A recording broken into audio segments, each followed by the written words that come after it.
विशेष कर सब आसे आम विभिन्न टीम सहित 16 पर्यंत खेलने को जाऊँ एवं जीतिक आसू। ये बहुत बड़ अनुष्ठान 40 वर्ष है पढ़ी पढ़ी पढ़ी पढ़ी 3 पीढ़ी ये चली अनुष्ठान। वर्तमान मुझे पड़िया विषय जो कथा जगू क्षोभ प्रकाश करुच्ची ये पड़ियार उन्नतीकरण से बंद है।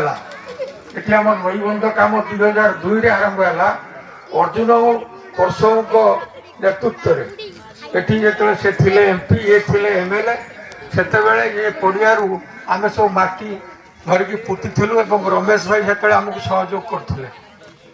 तेणु आज से समय ना आम समस्त एकजुट हवा एकजुट हो पड़ियार उन्नति करवा एवं सुशांत आमको साह दूसरी से मो तरफ आम ग्रामवासी तरफ मुझे हार्दिक अभिनंदन जनाऊँगी। तार साहाय्य आग को आम गाँ प्रति था।